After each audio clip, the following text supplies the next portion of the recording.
Salut Cédric. Salut Nico. Bon, on se donne rendez-vous pour la deuxième interview. Cédric, pour le rappeler, est un expert dans le secteur du self-stockage. Je te laisse faire une courte présentation pour celles et ceux qui n'ont pas vu justement la première vidéo. Et après, on attaque direct avec des sujets brûlants. Ok, ben Cédric Padilla, donc expert en self-stockage donc pour la France et l'Espagne. Donc j'ai commencé dans le self-stockage en 2003 en travaillant donc dans une enseigne toulousaine qui s'est développée au national et ensuite en 2010 je me suis mis donc en tant que consultant pour accompagner des investisseurs dans les projets de création de centres de self-stockage donc en France et en Espagne. Ok, pour celles et ceux qui n'ont pas vu la première vidéo, on décortiquait avec Cédric le self-stockage, on vous présentait un petit peu en quoi ça consistait, on a fait un grand tour d'horizon du self-stockage et aujourd'hui on va vraiment bénéficier de ton expérience pour parler du self-stockage à l'heure actuelle, mais surtout pour demain, pour celles et ceux qui voudraient investir justement dans le self-stockage. Bon, on va essayer de voir ensemble les grandes tendances du self-stockage, comment toi tu ressens un petit peu tout ça. Donc je te propose de démarrer tout de suite. Déjà, première chose, quelle est ta définition à l'heure actuelle du self-stockage, vraiment aujourd'hui même. La définition, ben, disons qu'aujourd'hui, pour moi, c'est un service de proximité qui s'adresse aux professionnels et aux particuliers qui rencontrent une problématique d'espace de stockage. Donc ça peut aussi bien toucher la mobilité, donc les gens qui sont en déménagement, des gens qui n'ont pas suffisamment d'espace chez eux et qui ont besoin de stocker du matériel saisonnier ou tout simplement des affaires qu'ils ne peuvent pas stocker chez eux et auxquels ils sont attachés, bien sûr. Ok. Et ensuite, tu as les professionnels qui peuvent aussi bien avoir besoin d'un espace stockage pour stocker des archives. Donc là, on va toucher beaucoup de professions libérales. Et ensuite, des artisans qui ont besoin de services de micro-logistique pour recevoir du matériel. Les commerciaux aussi itinérants, les techniciens qui ont besoin d'être sur le terrain et d'avoir une structure où ils peuvent avoir pendant quelques jours 10 mètres carrés et évoluer sur du 15 mètres carrés, peut-être sur du 5 et arrêter le contrat. Ok. Et d'avoir cette flexibilité et surtout la possibilité de recevoir la marchandise en leur absence. Alors tous les centres de self-stockage ne proposent pas ce service puisque cela oblige à avoir du personnel sur place Ok. qui va faire donc la réception de marchandises. Mais en tout cas, c'est un service qui est assez développé. Et puis enfin aussi, on a la domiciliation d'entreprise. Donc là, ça touche des gens qui vont aussi bien lancer une succursale ou une personne qui s'installerait en auto-entrepreneur et qui aurait besoin d'avoir un service pour immatriculer la société, Ouais. d'avoir donc des locaux et éventuellement aussi certains self-stockers proposent de la location de bureau à l'heure, donc ce qui permet effectivement à quelqu'un d'exercer une activité, soit de commerce, soit de service, facilement, quoi. Donc avant tout, un service de proximité. Alors de proximité, Ah voilà, pourquoi? j'allais te parler. La proximité, c'est quoi? C'est 10 km, 5 km? Alors, c'est pas en termes de distance, c'est surtout en termes de temps de trajet. C'est pour Ah ça ok. qu'on fait nos études de marché donc avec des courbes isochrones Ouais. qui déterminent donc trois zones, donc à 5 minutes, à 10 minutes et entre 13 et 15 minutes selon la densité de concurrence qu'il y a donc déjà présente Ok. et qui permet voilà, de définir un petit peu vraiment le vivier de clients qu'on va toucher puisque la proximité est importante. Soit on est proche du lieu de résidence de la personne qui va louer le box, soit on est proche de son lieu de travail. Ok. Mais la première commodité, effectivement, c'est la proximité. Ok. Donc, quand tu dis proximité, ça veut dire donc des trajets relativement courts.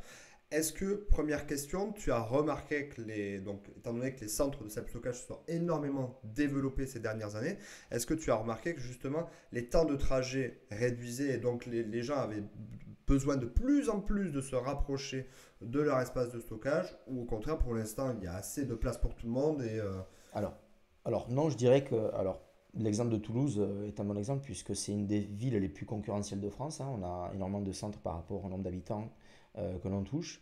Les zones de chalandise ne sont pas forcément plus courtes. Ok. En revanche, sur la zone secondaire, donc entre 5 et 10 minutes, effectivement, il y a un partage du marché qui se fait.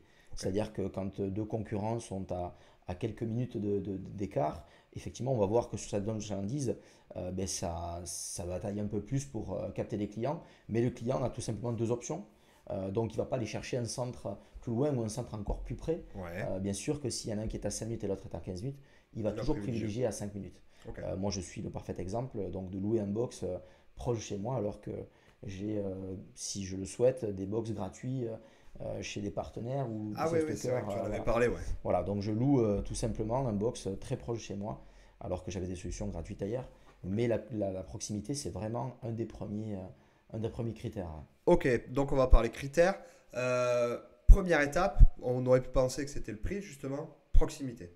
La base, c'est il faut être proche du client. Alors, le prix joue toujours, bien Ouais, sûr, hein, parce que suivant le besoin qui se manifeste, si c'est un besoin qui nous amène à louer un box sur du long terme ou sur du ouais, court terme, ouais. forcément le prix Bien sûr, va a un influer. impact, bien sûr. Si c'est du long terme et que, admettons, tu pars à l'étranger pendant 6 mois ou un an, Mhm. tu vas stocker tes affaires et bien, dans la solution la plus économique. Donc Ouais, là, tu es prêt à faire un peu plus de distance. C'est un peu comme la grande distribution. D'ailleurs, on s'est pas mal inspiré des méthodologies d'études de marché géomarketing de la grande distribution pour faire la même chose pour le self-stockage. ok. C'est-à-dire qu'en fait, tu regarderas que le panier moyen d'une personne qui habite en dehors de la zone de chalandise Mhm. d'un centre commercial va avoir un panier moyen plus élevé. Ah Alors ouais, que celui qui est à eh oui, proximité va venir plusieurs fois et ouais, avoir un panier moyen d'une dizaine, quinzaine, vingtaine d'euros. ok. Alors que celui qui fait les courses et qui habite à 15 minutes ou 20 minutes du centre Ouais, enfin, quand il y va, de la grande surface, il faut pas qu'il va y aille pour rien, effectivement, quoi. il va prendre un chariot à 100, 200, Ouais, 200 d'accord. euros. Quoi. Ok. Et est-ce que c'est pareil pour, du coup, pour les box de stockage? Est-ce que tu as remarqué que la personne va, quand elle est plus loin, elle va prendre un plus grand box ou pas pour l'instant, vous n'avez Non, pas non, vu la ça? taille du box, Ouais, c'est ça plutôt influence pas. vraiment lié à la situation que traverse la personne, Ouais. si c'est un déménagement ou un stockage, voilà. Alors, c'est vrai que on constate quand on accompagne des centres dans l'optimisation de leur rentabilité, Mhm. euh, le premier réflexe, ça va être d'augmenter le loyer. C'est pas forcément une bonne idée, parce que déjà, ça crée de l'insatisfaction au niveau Ouais, des clients bien sûr. qui ont la mauvaise surprise de cette démarche-là. Mais dans tous les cas, c'est une qui fonctionne. Mais nous, on propose plutôt d'appeler les clients qui sont déjà donc locataires et de les amener à optimiser le stockage pour prendre un box plus petit. Le fait de prendre un box plus petit pour eux, ils réduisent leur loyer, Ouais, mais pour le centre, il augmente son prix au mètre carré. ok. Donc, et puis ils se libèrent des places de box, enfin des tailles de box Ouais, qui sont assez régulièrement demandées. Et dans ce sens, tout le monde est satisfait. Et effectivement, on se rend compte que beaucoup de gens ne savent pas stocker dans les box et soit par manque de temps le jour où ils le font, soit parce qu'ils n'ont pas reçu les conseils pour optimiser tout simplement le rangement et avoir accès facilement aussi aux affaires auxquelles ils pourraient avoir besoin le temps de la location. ok. Donc c'est vrai que la taille, ben, aujourd'hui, c'est un sujet. Parce qu'on le voit, les centres qui sont occupés à plus de 70% commencent à manquer de taille que le client demande. Et donc ils sont contraints de louer des box plus grands Ok. à un prix plus bas, puisque Ouais. ben, n'ayant pas la disponibilité de taille en dessous, ils préfèrent louer un box plus grand. Et donc du coup, ils remplissent la fin du bâtiment, donc les 20-25% suivants, ben, un peu mal, quoi, je dirais. Ouais, d'accord. Et est-ce que tu as observé ces dernières années une augmentation de la demande pour les box, on va dire sur les 10 dernières années? Est-ce que l'utilisation des centres de self-stockage est plus ben, voilà, demandée que les années précédentes, quoi? Alors oui, ça s'explique notamment par la notoriété qui augmente. Le Ouais, premier frein, on l'a déjà dit dans nos ouais, vidéos, mais tout le à fait. premier frein donc à la consommation de box, c'est l'ignorance. C'est-à-dire que les gens ne connectent pas leurs problématiques avec la solution du box. Ça amène effectivement les clients à moins se manifester. Là, le taux de notoriété a augmenté.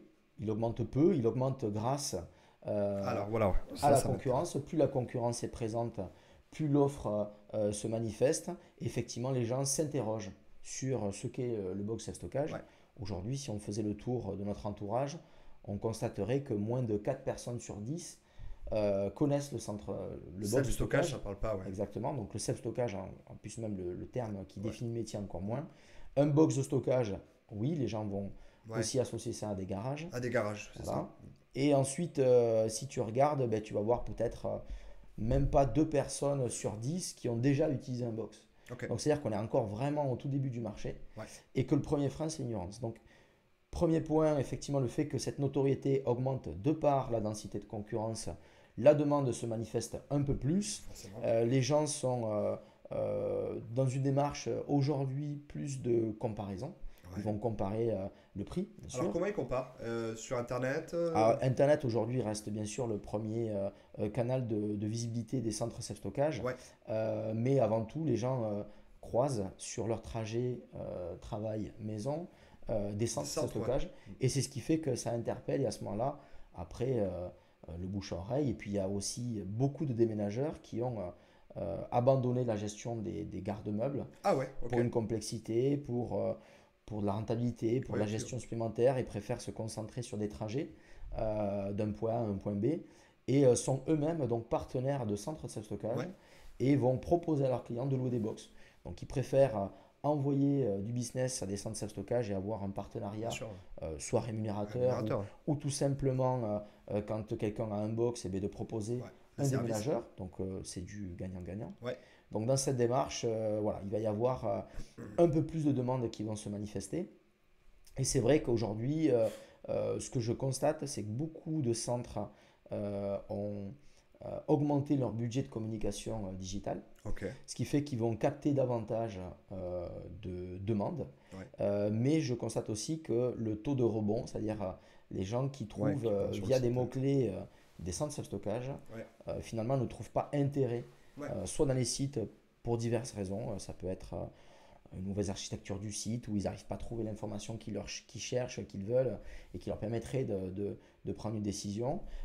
Soit parce qu'en fait, ben, ils ont tapé sur des mots-clés qui les amenaient à autre chose et ouais, le box stockage est sans intérêt, donc le taux de rebond augmente. ok. Le taux de conversion, en revanche, diminue. Ça veut dire quoi? Ça veut dire que ben, sur 100 clients que l'on capte, on va avoir, avant on pouvait avoir, je sais pas moi, 60% de Ouais, de conversion en validation, ouais. clients. Ok. Et aujourd'hui, ben, on chute. Ah Ben, ouais, on chute, oui, on chute. Alors, ça s'explique aussi par la concurrence, le fait qu'il y ait plus de concurrents, les gens font le tour, oui, se renseignent, oui, prennent un peu plus de temps. Avant, le box de stockage, c'était un petit peu une solution que l'on trouvait un peu par contrainte, c'est-à-dire que on déménage, donc je parle de la plus grosse oui, le plus gros partie de noyau, ouais. clients, le plus gros noyau de clients, c'est le déménagement. Et c'est vrai que déjà, on pallie un petit peu de l'image du garde-meuble, hein, sans critiquer le garde-meuble, Mm. mais disons qu'on est un peu dans le sillage du garde-meuble et on n'a pas su faire ce pas, comme a pu le faire l'Espagne ou l'Italie par exemple, où avec le marketing, ils ont amené vraiment cette solution comme quelque chose de plus innovant et de plus smart. Et c'est vrai que les gens avaient recours au box un petit peu à la dernière minute, quoi. C'est-à-dire en gros, ben, ils se retrouvent bloqués, le logement n'est pas disponible Mhm. à la date qu'il fallait, ils ont déjà déménagé, en tout cas libéré le premier logement. Ouais, Donc c'est vrai que c'était plutôt une problématique qui amenait à la solution. Donc les gens étaient vraiment un petit peu en panique de ouais, savoir où allaient finir leurs affaires. Et le fait de trouver une solution de self-stockage, c'était vraiment quelque chose qui leur amenait une tranquillité d'esprit, une sécurité. Donc d'ailleurs, beaucoup ont communiqué sur la sécurité et ouais, l'accessibilité 24/24, 7 jours sur 7. ouais. Voilà. Puis on se rend compte au fil de l'eau que l'utilisation du box n'est pas utile 7 jours sur 7 et 24 heures sur 24. Et tout à fait. C'est vrai que déjà dans les centres, enfin, moi je regarde dans les miens, enfin ils louent, ils viennent une fois, deux, trois, et après il n'y a plus personne. Ce qui m'intéresse, c'est que tu as parlé de dernière minute. C'est-à-dire qu'il y a quelques années, c'était une solution de dernière minute. Et effectivement, j'ai aussi ce ressenti dans mes centres, c'est-à-dire que là où à l'époque, ben, la personne appelait, bonjour, j'ai besoin d'un box tout de suite, C'est ça. clac, il fallait louer, j'ai ou j'ai pas. Et maintenant, il y a effectivement, de par la concurrence peut-être, plus de comparaisons. Donc, ce qui veut dire que dans les arguments à prévoir quand on est un centre de self-stockage, l'argument de dernière minute de je réponds rapidement n'est plus aussi important qu'il l'était avant, peut-être. Alors, moi, je sais pas, l'analyse que j'aurais, ce serait plutôt de dire que la nouvelle génération aujourd'hui, parce que tu as dû le voir dans tes centres, les profils de personnes sont un petit peu différents. Ouais, Les jeunes prennent un peu plus de temps à ouais. faire les choses, là où nous, on était un peu plus pressés, Mhm. où on s'y prenait peut-être un peu à la dernière minute. Je trouve que la nouvelle génération planifie davantage. D'ailleurs, on le voit, la jeune génération planifie des voyages, planifie un petit peu les choses un peu plus à long terme, même si pour eux, c'est de vivre l'instant présent Oui, oui, bien sûr. davantage. Mais voilà, ils planifient ces choses-là. Et c'est vrai que oui, les gens organisent leur déménagement un peu plus à l'avance. Le fait d'avoir l'information un petit peu plus tôt aussi Ouais. fait que ben, ça fait partie des sujets auxquels on s'intéresse pour déménager. Avant, c'était tout simplement les Mm. cartons et savoir à quelle date on allait faire ça. Et il nous fallait un véhicule et des amis Ouais. pour nous aider. parce que je rappelle que 82% des déménagements, ce sont des self-déménagements, donc ce sont des gens qui Ouais, ils déménagent font par tout eux-mêmes. seul. Voilà. Après, ce qui est un truc qui peut être intéressant aussi à prendre en compte, c'est que par exemple, parlons pour Toulouse, trouver un logement est compliqué. Bien sûr. Donc ils anticipent et ils se disent attends, je vais pas me prendre à la dernière minute parce que je vais me trouver sans logement. Et donc c'est pour ça, enfin moi en tout cas, les étudiants qui m'appellent, parce que c'est une ville étudiante Toulouse, mais les étudiants qui m'appellent pour louer un box, s'y prennent à l'avance parce ils ont peur de ne pas avoir de box. Et surtout, ils ont peur de ne pas avoir de logement. Et donc, ici, voilà, ils anticipent tout ça et pour éviter de se retrouver dans la panade quoi, le jour J. Quoi. Alors bien sûr, alors c'est enfin, moins qu'une peur, je pense que c'est plutôt une inquiétude, Ouais, l'inquiétude, ouais, parce tout à que fait. il faut rappeler que lorsque on sait ce qui est stocké dans un box, on se rend compte que c'est beaucoup de sentiments et pas forcément beaucoup de valeur. Mais effectivement, oui, il y a une certaine inquiétude à savoir où vont être stockées leurs affaires. Donc la sécurité est importante Ouais, et les gens se préoccupent de savoir où vont être stockés. C'est pour ça que dans la démarche, alors des centres comme le tien où c'est un peu plus autonome et il va y avoir un contact avant location, un contact commercial à ouais, distance, peut-être une visite organisée. Dans un centre self-stockage, lors des formations, on insiste vraiment sur cette création de relations de confiance entre le client et la personne qui gère le centre, parce que ben, tous les centres se ressemblent à peu près, oui, bien sûr. proposent quasiment la même prestation. Et Même prix à peu effectivement, près. ce qui va jouer, c'est voilà, la relation de savoir que la personne qui gère le centre, alors c'est tout bête, hein, mais Être à effectivement, l'écoute, quoi. être à l'écoute, savoir que la personne qui a un besoin de box ben, traverse en fait une problématique.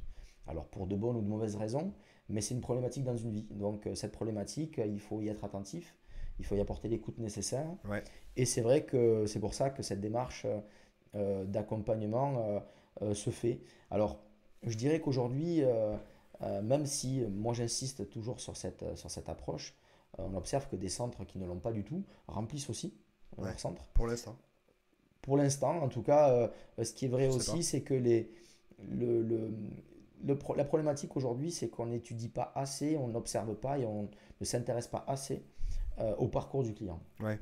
Et du coup, on est souvent dans une supposition, dans une interprétation propre, plutôt qu'elle soit établie vraiment sur de la donnée. Mhm. Et c'est vrai que moi, ça fait des années que j'essaye, avec quelques self-stockers, de collecter de la data. Et cette data, après, il faut l'analyser, et chacun l'analyse Ouais, tout à différemment. fait. Mais en tout cas, oui, je constate que sur des centres, les gens sont plus regardants sur certaines choses, prennent un peu plus de temps, comparent davantage.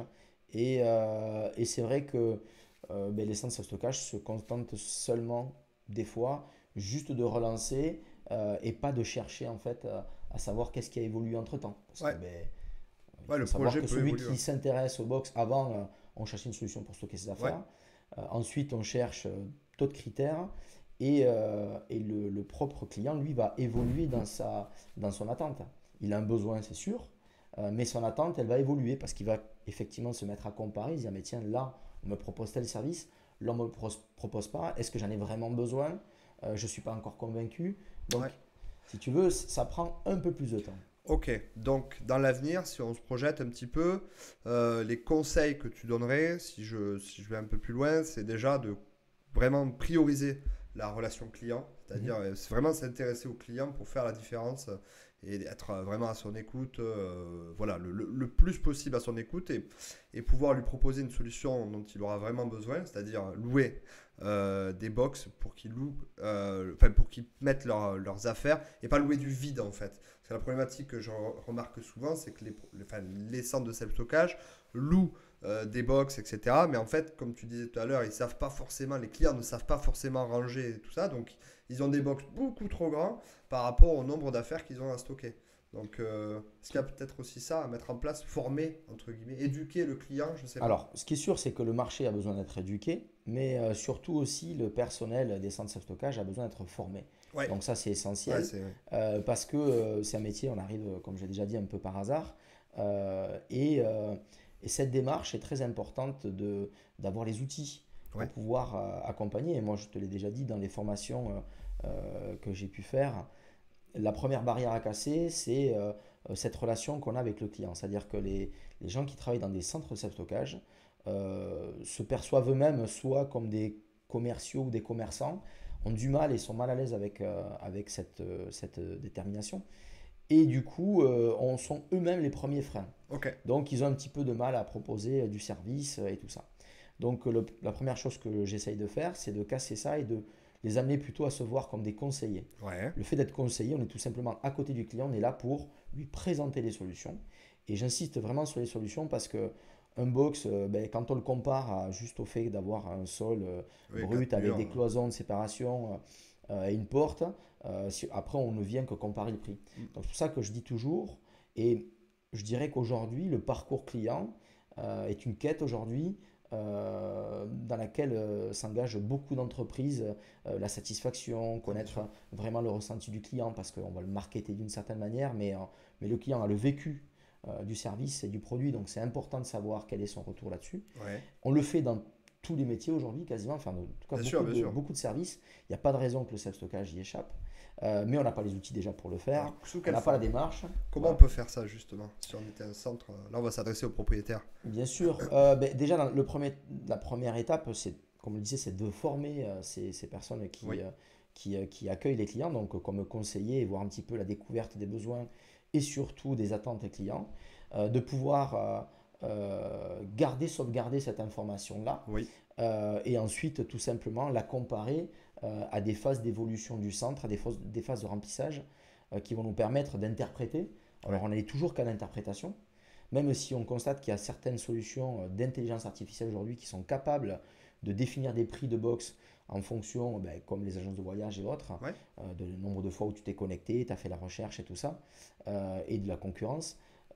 Moi, je pense on est assez pauvre aujourd'hui. Un outil Donc, quoi. moi, je conseillerais effectivement à tout self-stocker de commencer à s'interroger davantage et de capter, d'enregistrer l'information Ouais. ben, qui dit ben, Audit, d'où. Ben, peut-être. ouais, audit, avec les audits, on peut Ok. aussi interroger aussi des clients. Très D'accord. souvent, on oublie les clients qu'on a déjà contractualisés avec un contrat de location de box. Ouais. On oublie ces clients-là, c'est une source Ah oui, assez commencer par ça. intéressante, mais déjà pour connaître la satisfaction, pour connaître vraiment le vécu du produit, quelles sont leurs attentes. La partie conseil, comme je te disais, moi, quand j'aide des centres self-stockage à s'optimiser sur la rentabilité, ben, on commence par appeler des clients et leur proposer de louer des box plus petits. Ouais. Ils sont surpris de la démarche, mais à la fois aussi ben, agréablement surpris puisqu'on leur propose Ouais, de baisser leurs de tarifs. baisser leurs tarifs et donc on constate ben, que la durée de location ben, des fois est prolongée Bien sûr. parce que le client finalement c'est plus un poids ou en tout cas ça l'est Ouais. moins, Ouais, ouais. voilà, et que la solution toujours leur convient. Ok. Donc oui, il y a une vraie démarche à faire sur la collecte d'informations Ok. et l'analyse. Elle n'est pas simple, j'avoue que des fois c'est un casse-tête parce que plein de données de mélange et puis surtout les résultats ne sont pas toujours les mêmes. Donc Ok. c'est difficile. Mais tout ça, ça s'explique parce que à chaque fois Bah, y a rien n'a qu'on été fait gagne aussi. un pourcentage, je veux dire, ne serait-ce que 1% de notoriété, c'est-à-dire que si on est à 36% de notoriété, Ouais. qu'on passe à 37, il peut y avoir un comportement qui va vraiment changer. Ah oui? Énormément, bien sûr. Moi, je sais que entre 2003 et 2007, Ouais. donc 4 ans, et le self-stockage existe en France à partir de 95-97, on a vu émerger des premiers centres.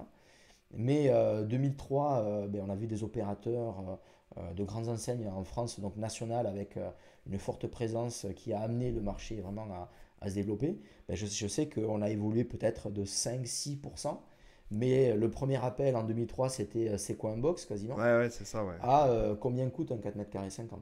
Du coup, le self-stocker du futur, c'est un centre qui est capable de collecter de l'information enfin, par différentes formes, que ce soit par la mise en place d'audits plus ou moins réguliers, ou par différents outils de l'IA, des questionnaires, je ne sais quelle forme, et surtout un personnel qui est formé, qui comprend son client, et pas juste ben, voilà, quelqu'un qui est venu là, comme moi par exemple, par opportunité, et donc du coup qui n'a pas forcément toutes les informations qu'il mériterait d'avoir pour pouvoir derrière répondre au mieux aux demandes de leurs clients. Quoi. Alors tout à fait, moi quand les investisseurs me demandent si une implantation de centre à tel endroit est meilleure qu'une autre Ouais, par voilà, rapport à sa projection, bien sûr que l'emplacement, la visibilité, l'accessibilité sont des points très importants parce que sans ça, ça demande de compenser avec un gros budget de Eh oui, oui. communication et Ouais. un travail de fond, donc souvent qui n'est pas forcément que du digital, mais aussi du marketing traditionnel local, Mhm. puisqu'on le rappelle que c'est un service de proximité. Oui. C'est vrai que le personnel, c'est celui qui va exploiter et optimiser le centre. Moi, je le vois, la formation a un fort impact parce que déjà, la personne qui pratique ce métier ne le pratique pas plus de la même manière, Mhm. le pratique des fois avec même un peu plus de plaisir Eh parce que oui. ça peut être un peu récurrent, le fait de recevoir du client, de renseigner. Ouais, puis ça On peut apporte une autre rester dans vision, une quoi. routine, voilà. Et le fait de se dire, ben, tiens, finalement, je suis un conseiller, j'interviens Mhm. dans une étape, dans une problématique de Ouais. vie d'un client et j'arrive avec des solutions. Et comme je dis souvent, ne vendez pas du mètre carré. Il Ouais. faut que le box devienne une composante du service que vous allez présenter et proposer. En tout cas, ce qui est sûr, c'est que la formation est importante. Elle fait partie même de la stratégie et elle est quasiment toujours oubliée. Il n'y a que Ah quelques ouais. enseignes qui ont leur propre programme de Tu le formation. disais, ouais, tout à fait, Mais ouais. voilà. Donc, la professionnalisation du métier du stockage passe aussi par ça. Donc, la formation, c'est un sujet auquel ben, moi, je pratiquais seul dans mon coin en tant qu'expert. Et aujourd'hui, j'essaye et je souhaite en tout cas l'ouvrir, le proposer à plus de gens et proposer à des gens qui sont même aujourd'hui expérimentés dans ce stockage de pouvoir aussi Tout à témoigner et fait. partager et je dirais soit insuffler ou en tout cas transmettre Ouais. leur expérience pour professionnaliser le métier. Ce qui est intéressant à travers la formation, c'est qu'il va y avoir deux types de cibles. Alors, si on part sur l'investisseur qui souhaite créer son centre, ben, ça va lui permettre justement de comprendre le métier et de le pratiquer de façon plus performante. On sait que voilà, le nombre de centres se multiplie, il va y avoir de plus en plus de concurrence, d'où l'intérêt d'être armé ben, pour proposer des centres qui soient ben, plus compétitifs, qui soient mieux équipés, mieux conçus peut-être, et surtout ben, voilà, avec un métier qui soit pratiqué de la meilleure des manières. Et pour ce qui concerne du coup les professionnels, ben voilà, effectivement, ça va donner du sens à un métier qui était peut-être un peu voilà, mis de côté, ou au bout d'un certain temps qui est trop pratique. Enfin, parce qu'il est beaucoup pratiqué, ben, il y a une certaine routine et donc du coup, hop, On se remet pas ça en va créer question. un dynamisme. Euh, Et par la même occasion, ben, ça va pouvoir permettre, et ça on le sait quand on est propriétaire de centre, d'augmenter sa rentabilité, d'aller se chercher d'autres défis. Et c'est ça qui me paraît intéressant ouais, dans le futur. Alors tu disais effectivement oui, donc pour qu'est-ce qu'il faudrait pour les futurs centres de stockage? Donc on vient de le dire, effectivement, il y a la formation du Mhm. personnel pour professionnaliser le métier, pour être un peu plus à l'écoute, parce que en fait la meilleure source d'information c'est celui qui loue le box, Ah, d'accord? excellent, ouais. Ouais, tout à fait. Donc c'est très important parce que je dirais qu'à l'étape donc de capter un client via une campagne AdWords par exemple sur un site internet, la data qu'on va collecter à cet endroit-là, elle va nous permettre d'évaluer tout simplement l'efficacité d'une campagne. Ok, Ouais. le taux de rebond, voir si le contenu que l'on propose Mhm. correspond à l'attente. Mais la personne qui va louer le box, lui, va capter une autre qualité de data. Ça va être de la D'accord. data effectivement numérique, mais de la data également qualitative, Ok. qui va permettre donc après, ben, avec cette remontée d'informations, de prendre des décisions et de faire évoluer le service. Ensuite, il y a la formation, comme tu disais tout à l'heure aussi, de l'investisseur. L'investisseur a besoin de comprendre le métier pour, ne serait-ce que même lui, avoir avec sa propre vision Ouais, bien sûr. d'entrepreneur, définir une stratégie. Moi, je ne prétends pas avoir la meilleure stratégie. Non, bien sûr, bien Je sûr. prétends avoir seulement une stratégie différente des autres parce que je m'intéresse davantage au parcours client, chose que, en tout cas, qui est peu pratiquée dans le métier aujourd'hui. Mais donc, la formation de ces investisseurs est importante pour la définition de leur stratégie à eux de développement. Et ensuite, ce qu'il faut surtout aujourd'hui, ce qui est essentiel, c'est de se dire que euh, dans l'utilisation du self-stockage, on s'est rendu compte qu'on était encore très archaïque sur la solution. On va louer un box, on va avoir un contrôle d'accès général, on va avoir, je dirais, un accès au box matérialisé par un cadenas et autres. Moi, sur d'autres marchés comme l'Espagne, par exemple, sur lequel j'interviens aussi pas mal, on constate qu'il y a de nouvelles offres de solutions d'accessibilité comme la domotique et qui fait vraiment, vraiment son effet et vraiment sa différence. Donc moi aujourd'hui, je conseillerais beaucoup de se pencher sur ce parcours client et cette facilité d'accès aux box et qui d'ailleurs, dans le sujet principal donc de la collecte de data, est très important.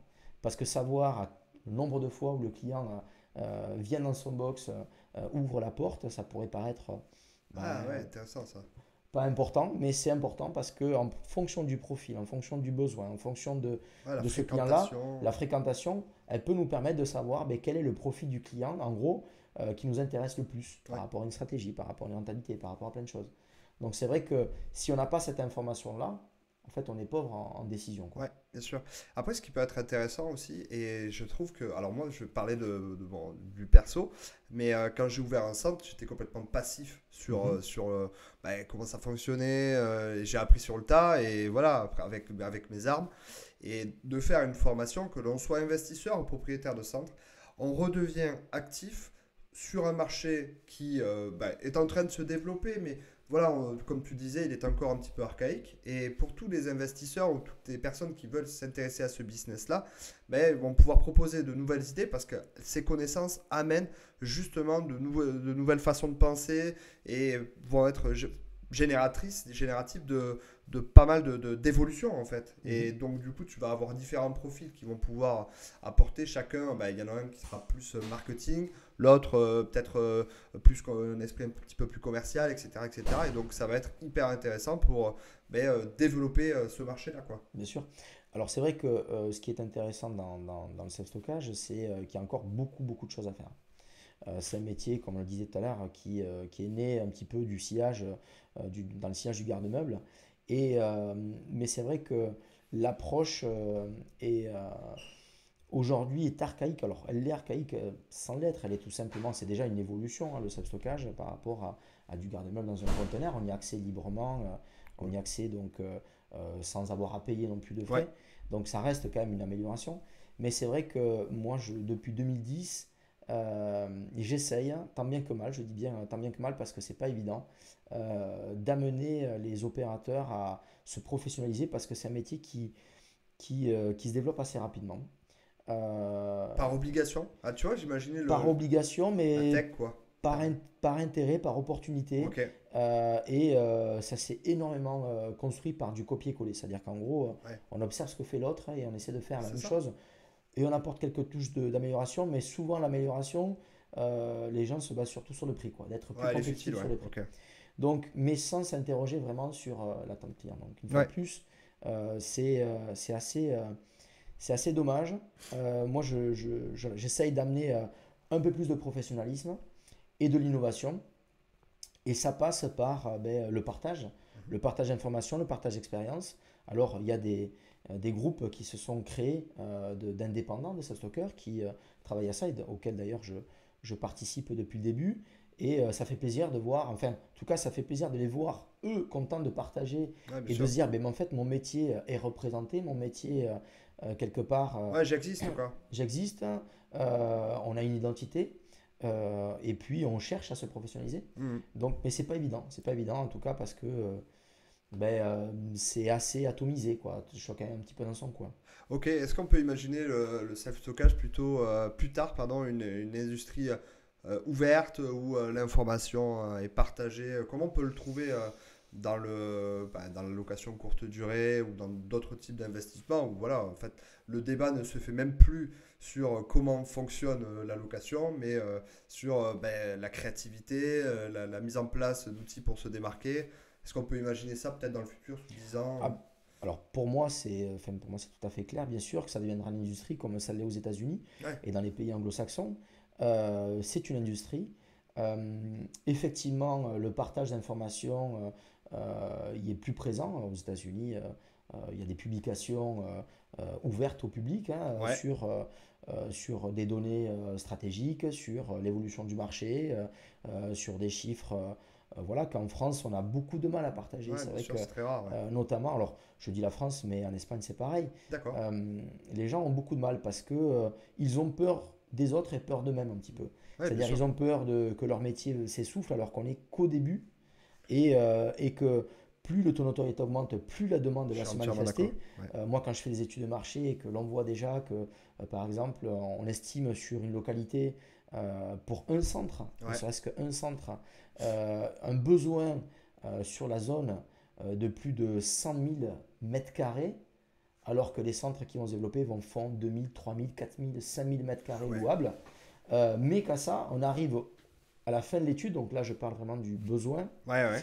Et ensuite, il y a le besoin manifesté, qui est celui qui est forcément indexé au taux d'autorité, c'est-à-dire que se manifeste que ceux qui connaissent le self-stockage, hein. Personne ne va venir au Ouais, self-stockage tout à fait. alors qu'il ne le connaît pas ou qu'il ne l'a pas vu.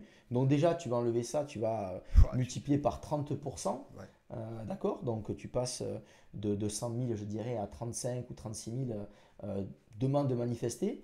Et sur cette zone, après, nous on étudie la capacité d'attractivité et de capter du marché. Et on passe donc de 100 000 des fois à 5 000 et on conseille aux clients de monter un centre maximum Ah, 5 de 000. 5 000 mètres carrés parce que déjà on n'est pas à l'abri Ouais, c'est qu'un vrai, concurrent s'installe, voire deux. On n'a pas toutes les informations. Il se peut qu'au moment où toi tu veux ouvrir un centre, un autre Tout à est fait. aussi dans la C'est même ce qui démarche que m'est toi. arrivé d'ailleurs. Voilà, ce qui t'est arrivé. Donc, ton étude de marché, il faut qu'elle Ouais, il prenne faut en compte anticiper. et qu'elle anticipe cette éventualité. Ouais. Et donc, c'est pour ça que je te dis que je vois pas de quoi on a peur, puisque à la base, on part de 100 000 mètres carrés et on finit à 5 000. C'est-à-dire qu'entre les deux, il y a tout à Ouais, il développer, y a un quoi. gap, hein. Voilà. Mais ce qui veut dire quoi? Ce qui veut dire que plus il va y avoir de centres, si je comprends bien, plus les gens vont intégrer la solution et donc plus finalement tout le monde va y gagner, quoi. Là où on avait peur Tout qu'il y à ait un fait. voisin. Tout à fait. Et on le voit, des centres qui sont très proches, finalement, se remplissent les deux. Ouais, bien sûr. Alors ils Ok. mettent un peu plus de temps parce que forcément les clients ont Il y deux a un peu plus de options. guerre, ouais. Donc ça va se partager. Mais le fait de participer à la notoriété du service dans la localité va aider. Ok. Alors le risque, ça comporte quand même bien sûr un risque. Le risque, c'est en fait que l'on fasse un petit peu n'importe quoi. C'est pour ça que je parlais d'essayer. Moi, j'essaye d'accompagner les gens à se professionnaliser et à pas de suite se baser sur le prix, mais plutôt sur la démarche de service. Et on le voit, il y a des gens qui, lorsqu'ils ont un concurrent à côté, vont garder leur cap de prix, Ah ouais, vont se remplir intéressant. moins vite, Ouais. mais vont rester vraiment dans l'optique de rentabilité. Et celui qui se sera rempli plus vite, finalement, n'aura plus de disponibilité sur les tailles les plus demandées. Mhm. Et c'est là que le second acteur, lui, va continuer Ouais, à intégrer. remplir son centre avec plus de rentabilité. Donc, en fait, il va. Alors après, il faut des reins un peu plus solides. Il faut avoir effectivement le répondant financier derrière pour continuer à payer ses emprunts et son investissement. Ouais. Mais quand on a cette vision-là, on se rend compte qu'on remplit son centre mieux, avec une meilleure rentabilité. On a moins d'entrées et sorties aussi. Ouais. Ah ouais, ouais. Ben oui, parce que en fait, alors pardon, on a plus d'entrées et sorties, mais toujours à un bon prix. Alors que le concurrent qui va remplir va finalement capter des clients qui n'étaient pas prêts à disposer, en tout cas à Ok. payer le prix du marché, et vont stocker plus longtemps. Parce que dans tous les cas, ils ne trouveront pas moins cher ailleurs. Parce qu'ils ont un contrat de Ouais, parce que location qui est moins le cher. voisin a déjà Donc ils tout. vont Ouais. rester. Donc au Ok, final, en d'accord. fait, le premier self-stocker qui aura eu une politique agressive en termes de prix, ben, va se coltiner des gens qui vont rester plus longtemps à des prix plus bas et va avoir beaucoup de mal après à les chercher. Donc moi j'interviens souvent sur des centres comme ça pour trouver des leviers pour augmenter leur rentabilité Mhm. et voilà, d'optimiser tout ça. Après, quoi qu'il en soit, enfin moi je vais rester positif, mais quoi qu'il en soit, c'est bon pour les deux, parce que effectivement, Bien sûr. le premier il va récolter plus vite, mais bon derrière, est-ce qu'il va louer plus ou moins cher, ça reste à voir. Mais quoi qu'il en soit, je trouve que la concurrence est bénéfique, quoi. Pour le coup, à Ah, 100% la bénéfique. concurrence a toujours été bénéfique dans tous les Ouais, cas bien parce que sûr. déjà elle te permet de te remettre en question. Ouais. C'est comme une crise économique, ben, voit baisser des choses qui semblaient être acquises. Mhm. Et effectivement, on est face un petit peu à des difficultés. Ces difficultés nous permettent de remettre en question. Alors, tout le monde ne le fait pas, tout le monde n'a pas la même réaction, mais moi, je serais plutôt rassurant pour dire qu'effectivement, alors, je serais rassurant, mais je voudrais aussi prévenir les self-stockers aujourd'hui que le marché va vraiment, vraiment, vraiment changer d'ici 3 ans. Ah, alors, Parce que parlons-en. parce qu'aujourd'hui, les acteurs sont différents. D'accord. Il y a ben, des fonds d'investissement qui s'intéressent donc à cette rentabilité immobilière, parce que ça reste une rentabilité Bien immobilière, sûr, bien sûr. et qui ont une approche beaucoup plus financière, avec des moyens différents, et qui vont démarrer des centres avec une autre approche. Donc ça va vraiment, vraiment remettre en question. Et aujourd'hui, je sens l'inquiétude de certains self-stockers que je connais depuis des dizaines d'années, qui s'interrogent et qui prennent un petit peu peur, plutôt que de se recentrer sur dire, bon ben, on a vécu des années sous un Ouais, en format, or, ouais. il y a un autre format qui arrive aujourd'hui, il faut juste que je m'y adapte. Effectivement, ça va susciter des investissements. On en parlait tout à l'heure sur peut-être optimiser le service par une domotique, une facilité d'accès pour le client. Et donc, Et ils vont surtout être être conscient, contraints, bien être sûr. formé et prêt à, entre guillemets, affronter. Enfin, moi, je vois pas ça comme un affront pour le coup, mais à accepter que voilà, le marché va changer, il va falloir s'adapter, quoi, c'est Mais tout. le changement, quand tu démarres un centre, que tu as tous tes box à louer, tu es prêt à tout. Et quand ton centre est rempli, la seule chose que tu souhaites, c'est que ça continue comme ça. Ouais, c'est Donc clair. ça, c'est problématique. C'est de changer un peu le type des self-stockers qui, ont, voilà, du coup rentrent un peu dans cette inquiétude-là. Ok. Plutôt que de prendre les choses, dire, bon voilà, ça va me rebooster, je vais remettre. Donc effectivement, c'est naturel de se dire, ah, ben mince, ça paraissait un peu pas facile. Enfin, moi, j'ai toujours dit hein, que c'était un peu des enfants gâtés parce que Ouais, ça ouvrir, tombait tout seul, ça quoi. tombait tout seul, entre guillemets, mais n'importe quel centre se remplit, que tu fasses bien ou pas forcément bien les choses en termes de communication ou en termes de service. Ça se Ouais. remplit, n'importe quel centre se remplit, ouais, effectivement. Alors, du coup, la tendance, c'est quoi les tendances futures? Tu les sens comment, toi? Est-ce qu'il va y avoir des outils qui vont être peut-être plus utilisés ou en tout cas qui vont devenir obligatoires pour les centres? Alors moi, je connais encore à l'heure actuelle des centres de stockage qui gèrent euh, la location de leur box sous Excel. Donc Ah pour être ouais, franc, ah, ouais, pour c'est être bon franc. ça. Donc il y en a qui gèrent sous Excel et c'est vrai que c'est bon, ça fonctionne, on va dire qu'il n'y a pas de, il y a pas de problématique là-dessus.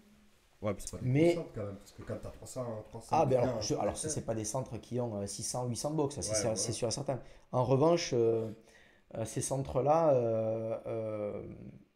pratiquent très bien leur métier parce Oui. qu'ils vont avoir une approche très proche de leurs Ouais. clients.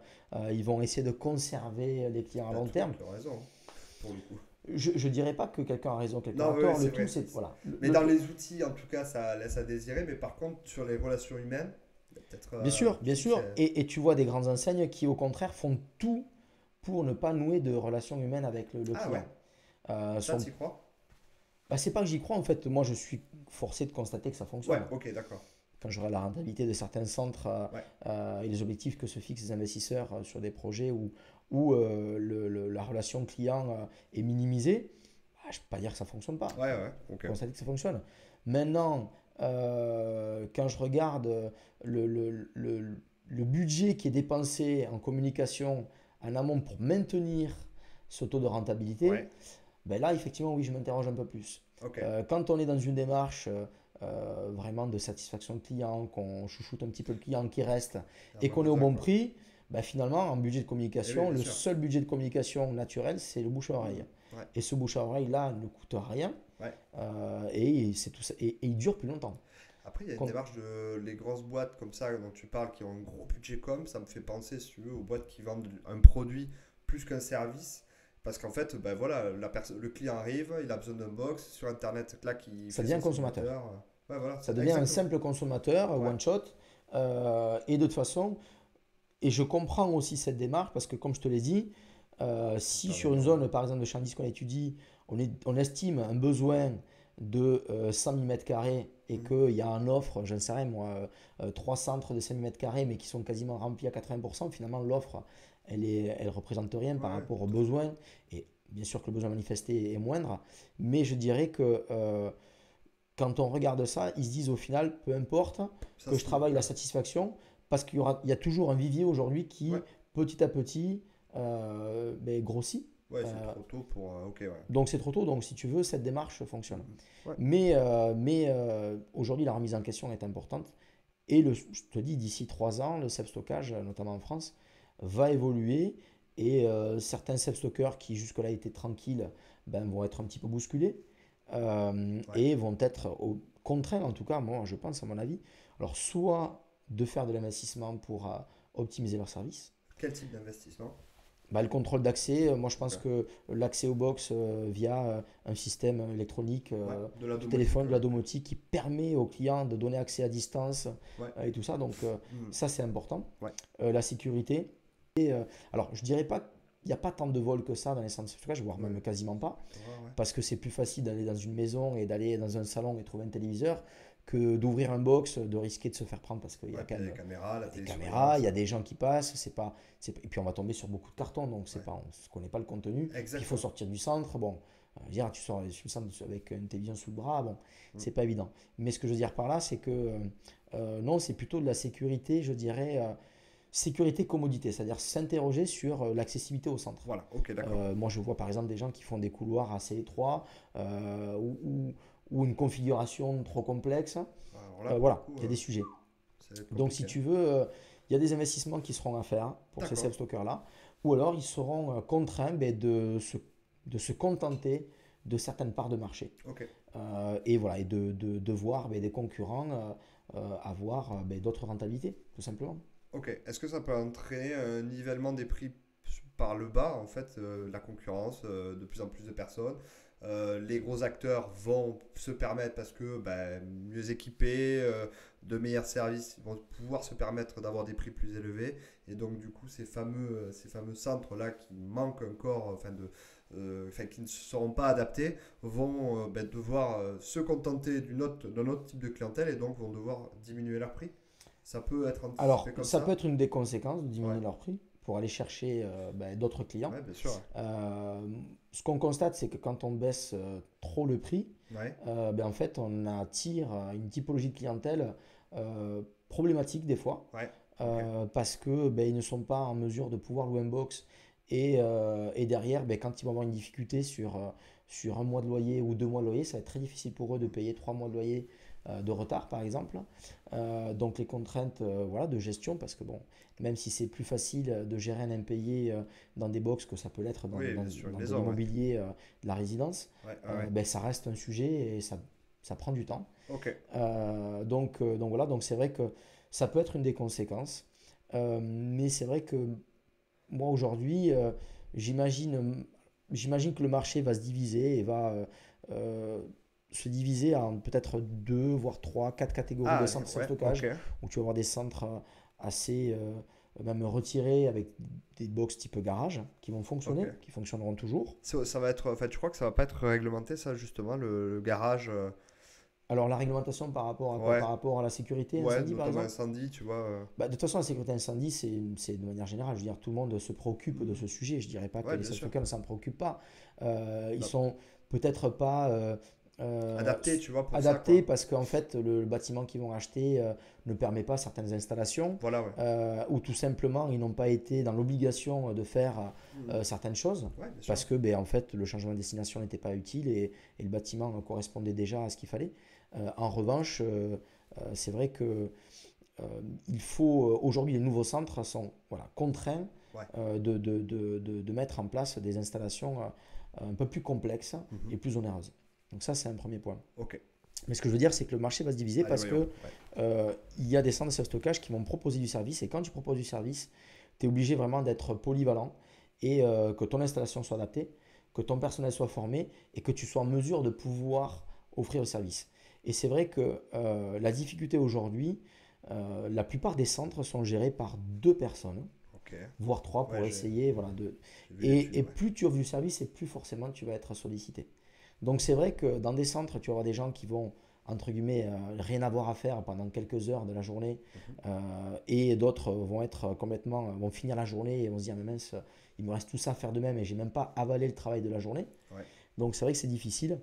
Et c'est pour ça que quand je parlais d'investissement, c'est aussi de l'investissement avec des outils pour pouvoir gérer ce flux de demande Ok. et qui ait aussi une certaine autonomie à la consommation. C'est-à-dire que les clients qui sont demandeurs de services dans le centre self-stockage doivent pouvoir avoir accès à des services complémentaires du centre self-stockage sans passer forcément par la personne qui est sur place, quoi. Ok. Sans passer par un humain. Exactement, Ok. exactement. Donc c'est pour ça que c'est très important aujourd'hui d'aller vers cette innovation-là. Parce que ce qui est sûr et certain, c'est que l'attente des clients, il suffit de proposer, c'est un peu à l'envers, quoi. C'est-à-dire que si on propose le service, Ouais. on trouve de la consommation à ce service. Alors qu'on pourrait penser de Excellent. dire, ben non, en fait, je vais attendre que le client me Ouais, voilà, demande pour viens vers moi. développer. Dans Ah le ouais. self-stockage, moi j'ai déjà essayé de développer certaines solutions. Ouais. Et quand cette solution est proposée, ben là, bizarrement, ben, les clients qui sont sur place sont consommateurs, quoi. Ok. Et dans le futur, il y a quoi comme service? Alors, dans le futur, dans le présent, ça existe déjà, mais quel service, si j'avais un centre de self-stockage, je suis un investisseur, je veux créer des centres, ou je suis propriétaire de centre et je veux développer des services, qu'est-ce que je peux mettre en place? Alors, ce que tu peux mettre en place, alors moi j'ai déjà vu des choses qui existent, qui sont peu répandues, Ouais. et qui fonctionne, alors qui fonctionne très bien en Asie par exemple, qui fonctionne dans certains pays aussi anglophones.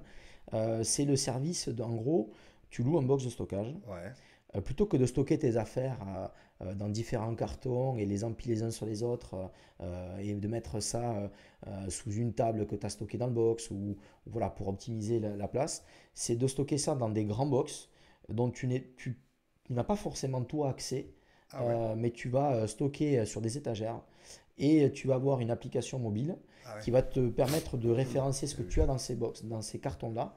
Ah, Et j'adore. tu es chez toi et demain tu as besoin, je sais pas moi, Une appli, voilà, tu vas inviter des amis chez toi et tu te dis, mince, j'avais service de table. tel ouais, service de table ou quelque chose dont tu as besoin pour ce jour-là. Et tu vas tout simplement avec cette Ouais. application commander à ce que le carton te revienne sous 4 5 jours, quoi. Ou Excellent. qu'il te soit mis à disposition à l'accueil pour que tu puisses le récupérer. Donc là, Et c'est da- vraiment un nouveau business, quoi. ah, mais c'est ton nouveau Ouais, business c'est fou. qui est très intéressant parce que du coup, tu Carrément. ne loues plus du box, tu loues une solution Ouais, de de logistique. stockage et Ouais. de logistique donc Ouais, adressée fou. aux particuliers et aux professionnels. Incroyable. Donc on peut l'imaginer, on l'imagine facilement puisque ça existe pour l'archivage. Donc c'est tout simplement inspiré de l'archivage, hein, Sauf une que c'est pour société. les particuliers. Sauf que c'est pour les particuliers. Fou, ouais. Donc Oh. moi je dirais aujourd'hui, il faut s'intéresser à ce type de service. Il faut le mettre en place. Très souvent, il y a des gens qui ont déjà développé des applications mobiles, donc tu Ouais, n'as ouais. absolument rien à faire. Tu as proposé et trouvé des partenariats avec soit des livreurs ou tout simplement, toi, proposer de mettre à disposition le carton soit à ton accueil ou soit d'aller le livrer. Moi, je sais que dans l'enseigne dans laquelle j'ai travaillé, j'ai commencé mes armes dans le self-stockage.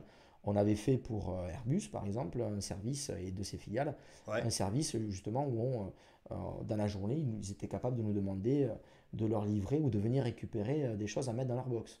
Et c'était facturé à chaque fois. Et pour eux, ça coûtait bien moins cher qu'un employé quitte son poste, Ah oui, oui, aille bien sûr. là-bas, revienne, alors que là, c'était inclus dans leur service, quoi. Incroyable. Ah oui, Donc, oui, il y a vraiment plein de choses. Moi, ce qui me passionne dans ce métier, c'est ça, en fait. C'est en qu'il y a fait, encore plein de choses à faire. c'est même plus du. Ça va. Moi, j'adore. J'adore parce que j'imagine, en fait, ça sera même plus des box de stockage. Ça sera vraiment. On sera sur du service complet pour le particulier. Pour Et certains clients, ouais. penser à application, penser justement faciliter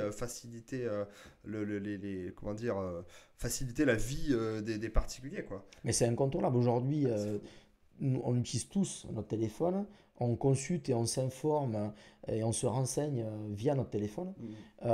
On utilise certains services déjà via notre téléphone. Aujourd'hui, tu veux garer ton véhicule en plein centre-ville, on te facilite avec une application. Ouais, Tesla le fait très bien, Mais même, clairement, enfin, avec moi, je les sais que j'utilise, superchargeurs. quand je me gare, j'utilise une application, que ce soit en France ou en Ouais, Espagne. bien sûr, ouais. J'ai une application qui est reliée à ma carte bleue.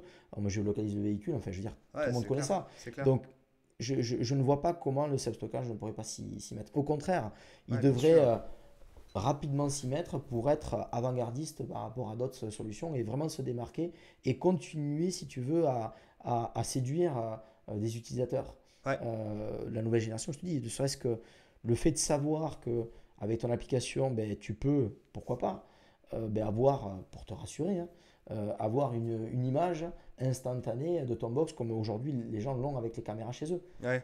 Avant, mettre une caméra chez soi, c'était difficile. Aujourd'hui, il y a même des sociétés qui proposent des systèmes d'alarme avec une caméra et tu peux toujours t'interroger sur le fait si tu n'es pas observé pendant que tu es chez toi, quoi, dans ta vie privée. Il Ah y en ouais, a qui ça existe, l'acceptent. ça? Ah, fou. Bien sûr, tu as des sociétés aujourd'hui voilà, qui surveillent. Si jamais tu as un malaise, Oui, tout à fait, ouais, tout à tu as de fait. l'IA qui va Ouais. détecter une chute d'une personne Mm. et qui va avoir une immobilité pendant un certain moment et ça va appeler les secours. Ouais, Donc, ce que je veux te dire, c'est que on est consommateur, on y vient. ouais. Donc, pour moi, il n'y a pas de raison que le self-stockage y échappe parce qu'en plus, pour moi, le Ah oui, self-stockage tout à pour les fait. particuliers notamment, c'est une extension de leur domicile, quoi. Ouais, C'est complètement. une annexe à leur Ouais, déjà domicile. vis-à-vis des assurances, souvent c'est considéré comme, Bien donc sûr, il suffit voilà, les assurances ouais. proposent voilà, de faire une extension de ton contrat pour Ouais, pouvoir assurer le contenu du box. ouais. Et pour les professionnels, c'est pareil. Si tu veux, le box de stockage devient vraiment une solution de micro-logistique. C'est pour ça que toutes ces applications, toutes ces solutions sont incontournables. Même en idée business, alors ça existe un petit peu déjà, mais on peut aussi s'appuyer sur des grosses enseignes. Alors, par exemple, bon nombre de potes qui sont investisseurs et qui ont des laveries, par exemple, installent des lockers, tu vois, Mhm. lockers Vinted ou Mondial Relais dans leur laverie parce que c'est hyper rentable, etc. Mhm. Mais ça pourrait très bien proposer des solutions à des grosses enseignes telles que, je sais pas, Le Bon Coin, on en avait parlé un petit peu, mais Mhm. Le Bon Coin, avoir des centres de dépôt pour la vente d'objets, etc. Enfin, utiliser les grosses enseignes et proposer des services de logistique pour ces Mhm. enseignes-là, comme Bien tu sûr. l'as pu faire C'est pour avec. ça que je te disais, et on en revient à la première question que tu m'as posée, quel est ce métier? Pour moi, c'est un service de proximité. Ouais, Donc, complètement. c'est pas Pas un juste de la produit, quoi. location de box, de la location d'espace. Service de proximité parce que autour de la problématique de l'espace, Ouais, on touche tellement de choses aujourd'hui liées à la consommation, liées à l'étape de vie, c'est-à-dire tu te maries, tu te mets en couple, tu as des enfants ou tu divorces, ouais, qui ouais, vont ouais. t'amener donc à avoir une problématique d'espace de stockage.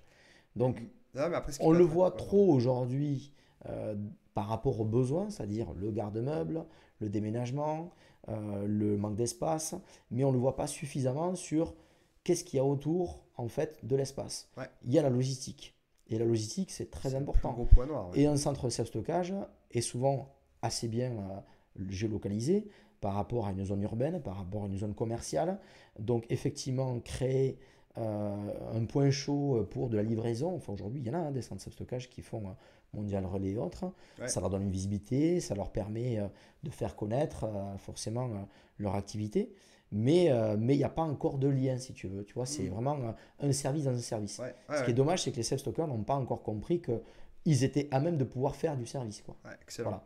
Après, c'est un problème d'organisation. C'est-à-dire que tu vas avoir des centres qui vont être isolés, c'est-à-dire qu'ils vont appartenir à un investisseur. Tu as des investisseurs qui vont avoir 3, 4, 5, 6 centres. Ouais. Et après, tu vas avoir des grosses enseignes. Donc, il y a un gros fossé entre ça. Et ce qui est dommage, c'est qu'il n'y ait pas eu d'organisation. Alors, il existe des organisations, mais en tout cas qui ne sont pas structurées pour pouvoir avoir un service propre au self-stockage à diffuser dans plusieurs centres. Ouais. Parce que tout le monde veut avoir un petit peu le pouvoir ou veut avoir l'idée en premier et avoir peur que les autres le fassent. Donc au final, ben, rien ne se fait, quoi. C'est un petit peu dommage. Moi, je trouve ça passionnant parce qu'en fait, là où toi, quand tu es propriétaire de centre, tu étais complètement entre guillemets passif parce que le client vient chez toi, te loue un box et puis il fait sa vie, machin truc. Là, tu redeviens actif. C'est-à-dire que toi, tu fais le lien en fait entre la problématique principale du client, c'est d'aller amener ses affaires dans son box et de revenir, machin. Ça, c'est à terme, ça sera chiant, quoi, pour se le dire. Et donc là, pour le coup, ce qui peut être intéressant, c'est de recréer une expérience client plus intéressante et donc du coup tu apportes un service supplémentaire. Par le service supplémentaire, tu crées une nouvelle expérience client et Bien beaucoup sûr. plus active, quoi. Mais il n'y a qu'à voir, depuis le Covid, on a vu une explosion forcément de la consommation de services à domicile, hein, puisque Ouais, les gens ouais, ouais, commandaient tout à fait. notamment. Donc ceux qui ont continué à travailler énormément et qui ont travaillé beaucoup plus, les transporteurs et les transports donc, de messagerie. Ouais, Mais on a constaté qu'après Covid, ça n'avait pas tant baissé que ça. On pensait qu'on allait revenir un petit peu au taux de consommation qu'on avait avant Covid et finalement on est resté bien au-dessus. Donc on a gagné quasiment entre 3 et 5 ans si je me réfère un petit peu aux statistiques. C'est-à-dire qu'en gros, ah on ouais, aurait dû c'est connaître beau ça. la part de consommation, donc de vente par correspondance, aurait été les chiffres qu'on a aujourd'hui, on aurait dû les connaître dans 5 ans, quoi. Donc il y a eu vraiment une explosion. Donc pour moi aujourd'hui, cette consommation à domicile, il faut qu'il y ait la consommation au box, parce qu'une fois Ouais, de plus, le box, c'est une extension de ton domicile. ouais, Les gens, en tout cas ceux qui stockent à long terme, ce sont des gens qui sont aussi bien des particuliers que des ouais, professionnels, hein. tout à fait, tout à Ce fait. sont des gens qui ont besoin de services sur cet emplacement-là. Alors, je te l'ai dit, c'est pour ça qu'il va y avoir une division. Il va y avoir des centres qui vont être autonomes où ils vont proposer juste de l'espace stockage, Ok. d'autres qui vont proposer du service stockage standard Mhm. avec de l'accueil, quelques ventes additionnelles, et certains qui vont vraiment aller Chercher de la chercher logistique, quoi. à développer vraiment de la micro-logistique, mais du Ouais, service autour de ça. ouais, ouais, Donc ouais. aujourd'hui, je pourrais même te dire que je serais peut-être même incapable de te dire quel nouveau service il pourrait y avoir, parce que c'est comme quel service à domicile on pourra avoir besoin demain. Ouais. En tout cas, je sais que les nouvelles générations sont de plus en plus demandeurs là-dessus, quoi. Et Et pour moi, ouais, c'est incontournable.